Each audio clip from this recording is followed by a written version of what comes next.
Hello everyone. Today I will be returning with version 2 of the Harugumo. Now the original Harugumo had a bunch of issues. It had multiple weaknesses, and in return it was supposed to have a lot of gun power. However, the actual gun power was pretty damn iffy because even with IFHE these 100mm guns struggled to really do much. Especially compared to something like the Daring, which could do many of the things the ship did without all the multiple weaknesses. Well, Wargaming has done a significant change since then. They have of course changed the 100mm pen on the IJN 100mm guns. So instead of penning the default divided by 6, they've changed it so that you have a flat out 25mm pen. This of course already applies to the Akizuki on the live server, and for us testers it also applies to the Kitakaze and to the Harugumo. And this is of course very important here because, well, you see this Des Moines that kind of pushed too far. Sadly my gearing stopped spotting him. If my gearing kept spotting him, I could easily have killed him. Now the Des Moines of course has what, 27mm, 27 to 30mm armor, and I'm running IFHE on these 100mm guns. So instead of having my usual 25mm pen, with the help of IFHE, I can bolster this penetration all the way to 32mm. And this is very significant, because this is monstrous for a destroyer, and this is entirely unique for a destroyer. Even the Khabarovsk, if you put IFHE on a Kaba, you can only reach 28mm of pen. So the ability of the Harugumo to reach this 32mm pen is absolutely its unique, I would say even defining feature at this point. Now if you watched my tier 10 battleship comparison, you'll notice how much emphasis I placed on 32mm armor and how important it is to overcome that at tier 10, as many battleships are entirely or partially coated in that armor. So for the Harugumo now to suddenly be able to pen this is quite significant, especially of course since you slap Demolition Expert and flags on top of this IFHE build, you actually end up with a 7% fire chance. Now 7% fire chance, you're probably thinking that doesn't sound very impressive, but when you have 10 guns that reload in 2.6 seconds, so lower of course when AR kicks in, you tend to start a fair bit of fires. And the HE of course gains a lot of potency now because, well, at long ranges where for example AP used to be not that effective, you can harass multiple different targets very effectively, especially cruisers of course. Well, cruisers in general, as I mentioned, here's a Wooster for example. I could use AP probably here. He's giving so much broadside, it would probably be quite effective, but just look at the HE, because we don't get any shatters. Well, when I hit this belt I get some shatters because that's so much thicker, but the rest of his ship, look at that. That's a Wooster being out-woostered by a destroyer. So, well, he backed off real fast because he was melting underneath that fire. And that's of course that combination of that 25mm pen combined with that IFHE build, which is so far something I will absolutely recommend on this Harugumo. The synergy here is obvious. It's fantastic, and it just helps. It gives this ship that additional edge. The torps though, well, the torps are, even a Musashi has no real issues dodging the so-called narrow spread plus torpedo booster. One of my issues I have of course is that the narrow spreads are not very narrow in this game. It leaves these battleship sized gaps everywhere, and another issue is of course that the torps are Shimakaze torps. And these torps actually have pretty shitty synergy with the rest of the ship, because, well, Shima torps are notoriously bad, or IJN torps are notoriously bad because their concealment is 1.7k, which gives ample warning to enemy targets. They hit very hard, yes, but considering in the Harugumo you mostly want to start a flooding, so you can follow it up with fires with your guns, because ultimately this is very much a gunboat. So having these torpedoes that have like a 3-minute cooldown, 171-second cooldown, having these torpedoes and only 6 of them with torpedo booster, you get 12, means that they don't synergize that well, because they are very hard to land against competent players. It just makes it very rough to get much utility out of these torpedoes. So like I would much rather take much lower hitting torps. I would much rather take torps that hit for significantly less just to get that one flooding so I can follow it up with my fire damage, because that would give significantly better synergy to the ship. But it is the IJN flavor, so I guess it's always going to be a thing that this ship has these IJN torpedoes. I mean, it is kind of depressing, isn't it, that Shimakaze, the torpedo destroyer, has what I consider probably the worst torpedoes in the game. That is very depressing in my opinion, because the Shimakaze, of course, doesn't have the amazing guns to compensate. Regardless though, the Musashi, you might have noticed that I intentionally shot very much towards his nose. And that's of course because the nose is 32mm on the Musashi and the Yamato as well. The central deck is much thicker, so we try to avoid that unless we're hitting the superstructure. But we're up to 74,000 damage, and that's honestly just HE plus fire spam. That's really what it comes down to. AA wise, well, there's no defensive AA. So that obviously always gonna... A destroyer, it doesn't matter how much you build for AA. If you don't have defensive AA, you're always going to be a juicy target. The Harugumo, of course, is still an exceptionally juicy target for any carriers because, well, it's monumentally clumsy. It does 37.5 knots with the speed flag. It has an 830 meter turning circle with a 5.5 second rudder shift. And this 5.5 second rudder shift you kind of have to deal with because you have to put the acceleration module on the ship. Even without the acceleration module, this thing accelerates painfully slow. It slows down slow, it accelerates, everything about it is slow when it comes to the movement in general. So if you don't run the acceleration mod, it gets even rougher, especially since you like to sit in smokes and shoot a lot, and of course enemy DDs like to torp you. The acceleration is a must-have, and even with the acceleration it's very risky. I've eaten multiple torps, I've seen them coming, I've reacted instantly, but because the ship handles so slow, I haven't been able to dodge the torpedoes.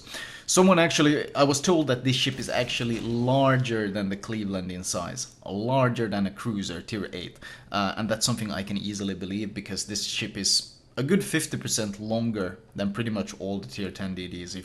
When I compare them in the port, like that size difference is the camera has to zoom out when you switch to the Harugumo. That kind of tells you enough. The concealment, well, actually we're about to land, I think, some torps on this guy. These are the cases where you can get torps off, and that's of course broadside tier 10 battleships. Again, against those targets, in those situations, which are of course not too many, but in those situations these torps, just like Shima torps, are quite good. And if you do get this flooding, if you do get this punishing flooding, then the follow-up can be nasty. Actually, he's giving so much broadside, so I'm going to show you something disgusting.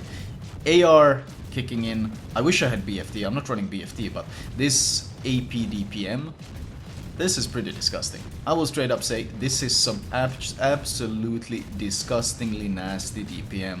So note to self, don't give broadside to the Harugumo at close range. Especially, well, not in any ship I would say, because holy crap, this Yamato just got absolutely melted. Anyway, of course this combination of size and terrible handling is a pretty damn bad thing. It also has still that terrible concealment, 6.2 km concealment, that's with full stealth build, which means it's very rough to push into caps with it, because enemy DDs get so much warning, especially if you're running into something like a Yu Yang that gets it like, what, 500 meter warning that you're coming in, or Shimakaze's. By the time they're even starting to render, every enemy ship is already turning their guns to point at you, and when you're big, slow and clumsy, having enemy battleships shoot you is not a fun experience. The ship has been given a lot of health though. With survivability expert as I'm running here, you got 29.1k health. Now this is the highest among tier 10s, but you don't have access to a heal.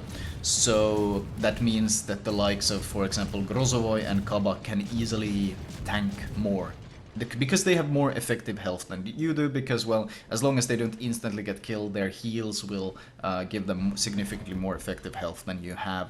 So the advantages of this 29.1k health pool can kind of be debated in comparison to both of them, especially since you're so much slower than they are, so you tend to eat a fair bit more damage than they do as well.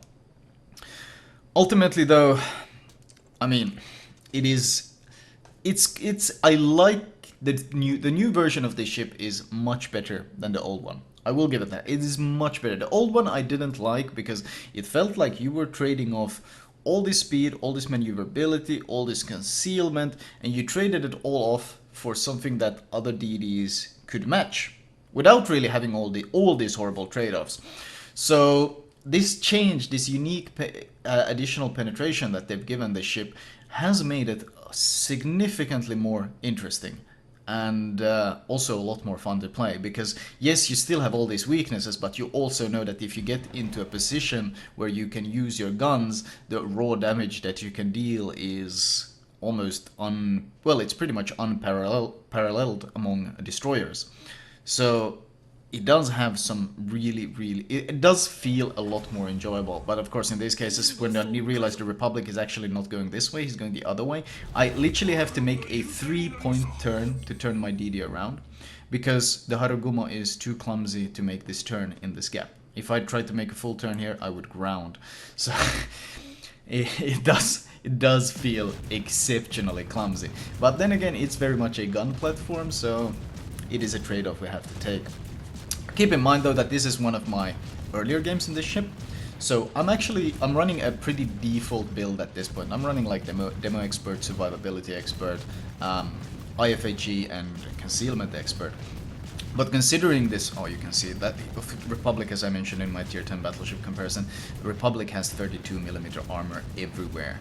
So against the Harugumo, who can pin that 32 with IFHE, he's obviously a damage pinata, which is it's quite enjoyable. The problem is when he decides to turn and flee, and you have to chase something in this ship, and that's gonna take us a good while.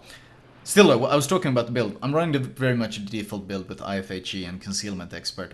And what I do absolutely want to test, I'll probably test it on stream today. I just got access to these ships yesterday, so I haven't really had time to test multiple different builds yet, because, well, I wanted to get a feel for the ships first. What I do absolutely want to test today is BFT plus AFT. Full gunboat build with IFHE, of course. Possibly even give up Concealment Expert, because your Concealment isn't that competitive anyway. So, and in general, you don't really want to push that aggressively into caps, because, well, you're so big and clumsy. If you get radared, you pretty much get wrecked, and you don't have any heal to recover all that health you get wrecked for. So the idea of just giving up the concealment and going for this full gunboat build, basically making yourself a Wooster, a Japanese Wooster, seems quite interesting to me. And that's something I'm going to be testing on the stream today. Just full gunboat Harugumo. I think it has a lot of potential. The ship is obviously, it's not quite that easy to play, because, well, Kaba and Grozovoi, well, they both have recovery tools. They got the heal they can recover with. They're also both very fast. If you miss position, you can get out pretty fast. The daring is very agile if you miss position. Same thing with the gearing. They're both agile, and in comparison, it feels kind of funny to call the gearing a small destroyer, but in comparison to the Harugumo, it's also much smaller. So the Harugumo is very punishing. Very punishing. It's also quite hard to find good smoke positions, because torping a Harugumo in a smoke is one of the best counters, because, as I mentioned, you're big, you're clumsy, you're extremely slow to accelerate, so dodging those torps is an absolute pain. So especially when DDs learn that, once this ship comes out, I'm expecting pretty much every destroyer to torp Harugumo smokes. I'm gonna be torping Harugumo smokes, because I know personally how hard it is to dodge those torpedoes. Do we want a gunboat in the open? This is a bit sketchy, because, as I mentioned, big, slow, and against Republic with that gun accuracy. We're giving full broadside to both battleships intentionally here, though, because we don't want to be eating those full penetrations. We'd rather eat some overpen damage. Oh, Shimakaze pops up. He is... yeah, that's not a situation you want to be in. No DD really wants to fight this thing. Like, no DD really wants to fight this thing in the open. It's like fighting a Wooster in the open. It's no. Way too much damage. Way too much damage. And even the Kaba and stuff, if you just switch to AP... yeah, not even the Kaba at range can probably pick a fight effectively. But if you pick a close range fight, not even the Kaba will enjoy that. He will not enjoy that experience. It's a bit of a shame the game is going to end. I thought this was going to be like a really good game, because I broke 200k damage pretty early, so I was hoping to maybe get a 300,000 damage game. But sadly the enemy team kind of split off, went their different ways, and got killed off, so we couldn't really make a super monster game. But I still feel this game shows off the new strength of the new firepower that this Harugumo has available. I'm a beautiful pink. I got pink for 2 games. Sue me.